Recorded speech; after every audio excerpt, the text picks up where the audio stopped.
Alright, Joaco, let's start with a big one. Should the government ever be allowed to take our freedoms? Ooh, that's a complicated question. I mean, in some cases, it might actually protect people. But then again, isn't that how dictatorship starts? Exactly. That's why civil liberties like freedom of speech, fair trials, and right to protest exist. They protect us from the government having too much power, but history shows that governments do restrict them, sometimes for good reasons, but sometimes for really bad ones.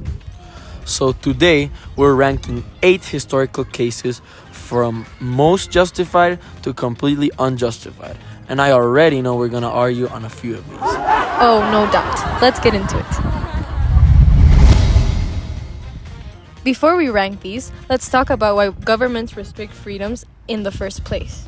So basically, they usually claim it for national security, public safety, or maintaining order. And sometimes those reasons are valid, but other times they lead to discrimination, paranoia, or just plain oppression. And we see this pattern again and again throughout history, whether it's during wars, pandemics, or political crises. Every time there's fear, there's a risk that governments will take away rights for safety and never give them back. History has given us examples of both. So let's start ranking. Alright, first up, Abraham Lincoln suspending habeas corpus during Civil War. I think this is the most defendable restriction. Agreed. Lincoln was literally dealing with full-scale rebellion. There were riots, Confederate spies, and soldiers trying to destroy the Union. Suspending habeas corpus meant the government could arrest people without a trial if they were suspected of helping the Confederacy. Yeah, normally that would be a huge violation of rights. But think about it. He was trying to stop the collapse of the United States, and once the war ended, habeas corpus was restored. And let's not forget, this wasn't just Lincoln making this decision alone. The Civil War was a crisis where state governments were already arresting suspected rebels. If Lincoln hadn't stepped in with a centralized policy, the situation could have been even more chaotic than it already was. Compare this to Japanese internment, where the government also justified restrictions for national security. Lincoln actually had an enemy army to deal with. FDR. He was locking up innocent civilians out of fear. Now, next up is COVID-19. Governments worldwide enforced lockdowns, mask mandates, and vaccine rules. What do you think about that? This is actually one of the few modern cases where civil liberties were restricted on a massive scale across the world. Think about it. Schools closed, businesses shut down, and in some countries, police arrested people just for going outside. Imagine that. The logic was obvious. Hospitals were overwhelmed, people were dying, and something had to be done. But some of these restrictions violated basic rights. Businesses closed, people lost their jobs, and in some places, lockdown rules weren't enforced fairly. Some people felt the government was overstepping its authority. Yeah, in a way, this is kind of like Lincoln. Both involved emergency actions to protect people, but unlike Lincoln, the impact on individual rights lasted much longer. Compare this to the Spanish flu in 1918. Some U.S. cities had mask mandates and banned public gatherings, but enforcement was inconsistent.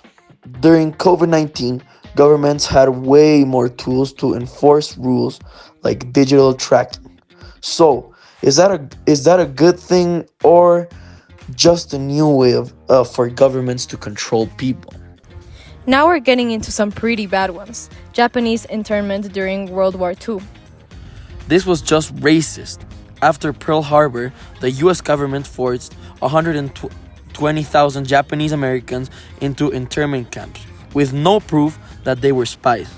The government justified it by saying it was national security, but there was zero evidence that these people were a threat. Meanwhile, German and Italian Americans weren't targeted the same way. And the most shocking part, the US was fighting against Nazi Germany, a regime literally putting people in concentration camps. Yet, at the same time, the US government was rounding up its own citizens and forcing them into camps, just because of their race. And that's worse. Most of these families lost their homes, businesses, and everything they owned. Decades later, the U.S. government this was a huge mistake. So, compared to Lincoln's restriction, this one had no real justification. Fear, not necessity, drove this decision. Alright, McCarthyism. This was just plain paranoia. During the Cold War, people were accused of being communists, with zero evidence. If you were accused, you lost your job, got blacklisted, and some were even arrested. And this wasn't during a war. It wasn't about protecting public health. It was just fear mongering. It wasn't just regular people losing their jobs. Some of Hollywood's biggest actors, writers, and musicians were blacklisted for years. Imagine being accused for something with no trail, no evidence, and no way to prove your innocence. Compare this to Lincoln. Lincoln was dealing with an actual war. McCarthy, he was just making false accusations and destroying people's lives. Okay, this one's really infuriating. The government's attack on the Black Panther Party. Yeah, the FBI literally targeted them because they were fighting against black rights. And this wasn't about national security or war. The government just didn't like what they stood for. Compare this to COVID restrictions. At least COVID police had some justification. This was just pure government overreach. And the worst part, the FBI didn't just investigate them. They actively worked to destroy them. The government labeled them extremists, but in reality, they were providing free meals and education to black communities. All right, the last two, prohibition and Obama's gun control policies. Prohibition was a total failure. The government banned alcohol to fix society, but it actually made crimes worse.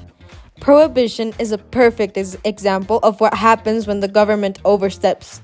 They tried to force morality on society, but instead of stopping alcohol, they pushed it underground, leading to massive crime waves and bootlegging. And Obama's gun restrictions, some saw them as necessary for public safety, but others felt they violated the Second Amendment.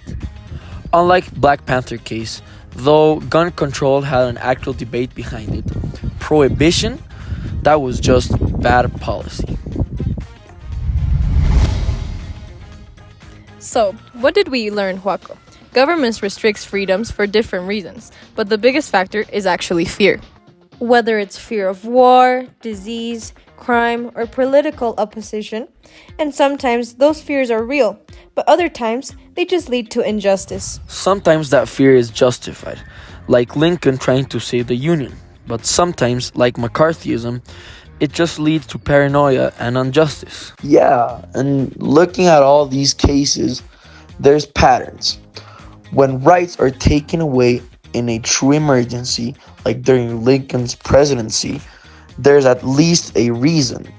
But when governments act out of paranoia, like McCarthyism or the Japanese internment, the damage is way worse.